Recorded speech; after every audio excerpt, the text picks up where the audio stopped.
السلام عليكم ورحمة الله وبركاته أعزائي المشاهدين في حلقة جديدة مع الكابتن إسلام. طبعا كلنا شفنا خلال الفترة اللي فاتت استقالة رئيس لجنة الحكام، استقالة الأعضاء بتوع لجنة الانضباط بالكامل، وطبعا الاتنين دول برروا الاستقالات بتاعتهم أو إن هم مشيوا بالتطاول والتجاوز اللي بيحصل في حقهم، وفي نفس الوقت مش لاقيين أي حماية من منظومة الرياضة أو المسؤولين عن الرياضة في مصر. وطبعا كلنا عارفين التجاوز ده بيحصل من مين، ومين اللي كان بيتجاوز في حق الناس دي وبيتطاول عليهم.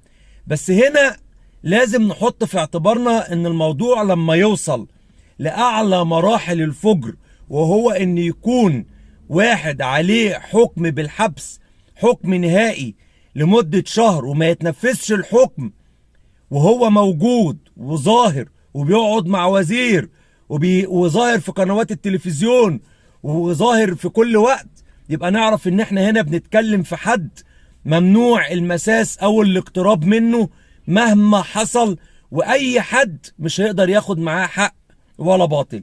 وبالتالي هنا من وجهة نظر الشخصية انا شايف ان الحل ان العين بالعين والسن بالسن والبادي اظلم. بمعنى بما ان محدش بيحاسب في التجاوز اللي بيحصل، يبقى الحل ان احنا نقابل التجاوز بالتجاوز.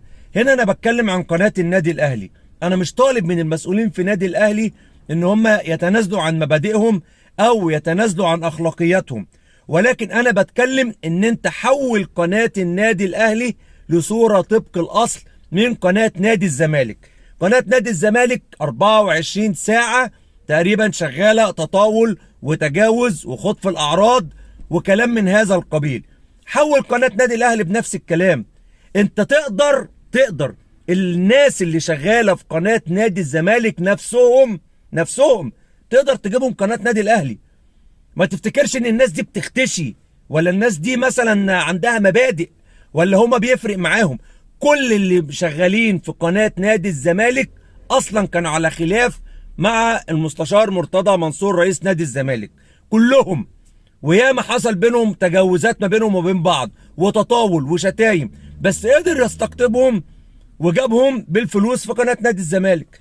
كل اللي مطلوب من قناة النادي الاهلي استقطب الناس دي. لو بياخدوا 1000 جنيه في قناة الزمالك، لو هتديهم 1000 ومليم هيقولك بيسحفوا، وهيغيروا مواقفهم وهيغيروا مبادئهم وهيغيروا كلامهم، وزي ما كانوا بيهاجموا الاهلي هنا هيهاجموا الزمالك هنا. دي ناس ما عندهاش مبدأ، ما عندهاش سيستم ماشيين بيه. دي ناس بتشوف مصلحتها المادية فين وبتمشي على حسابها وبس. ده رئيس نادي الزمالك بيبقوا بيتكلموا في موضوع ويطلع يعمل معاهم مداخلة يقول عكس اللي بيقولوه، يقفل من هنا تلاقيهم بيطبلوا للي بيقولوا. فالناس دي مش صاحبة مبادئ، الناس دي مش صاحبة رأي، مش صاحبة قرار. حول قناة النادي الأهلي لمصطبة، لا آسف في اللفظ، يعني لقعدة مصطبة حريم زي ما بيحصل في قناة نادي الزمالك.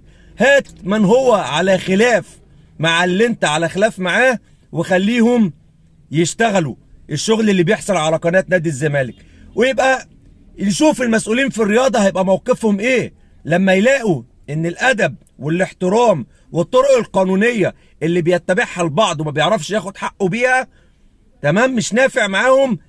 هيرضيهم ان يكون هو ده الاسلوب وهو ده الطريقة. خلاص خلينا ماشيين بنفس الطريقة والمبدأ ده، يبقى نعمل الكلام ده ونستمر في الكلام ده. وبالتالي تطاول هنا تطاول هنا، تجاوز هنا تجاوز هنا، وفي نفس الوقت محدش هيقدر يغلطك. ما انت لو هتحاسب هنا يبقى حاسب هنا، يبقى العين بالعين والسن بالسن والبادي اظلم. غير كده هيبقى الوضع على ما هو عليه، وهيفضل الكل بيخاف من اللي مسنود، والكل بيخاف من صاحب الصوت العالي، والكل من هو صاحب حق بيروح حقه. عشان كده يبقى احنا مطلوب مننا ان احنا نغير اعلام النادي الاهلي او قناة النادي الاهلي ونحولها لمصطبة حريم زي ما بيحصل في قناة نادي الزمالك. في الحالة دي بس هتلاقي المسؤولين انتفضوا والدنيا قامت، وما يصحش، ولازم يبقى فيه احترام ولازم يبقى فيه هدوء، وهتلاقي الكل يتكلم. انما طول ما الدنيا ساكتة والتجاوز من اتجاه واحد ومحدش عارف ياخد حق ولا باطل، محدش هيتكلم ولا هتلاقي حد من المسؤولين يتكلم، وهم عاجبهم الوضع بالشكل ده، ان الناس كلها يتخاط في عرضها وتتشتم وتتهان من قبل شخص الدنيا كلها عارفاه ومحدش عارف ياخد معاه حق ولا باطل. يبقى لازم يكون التعامل بالمثل. انا كده خلصت حلقتي، ويا رب اشوفكم على خير، والسلام عليكم ورحمة الله وبركاته.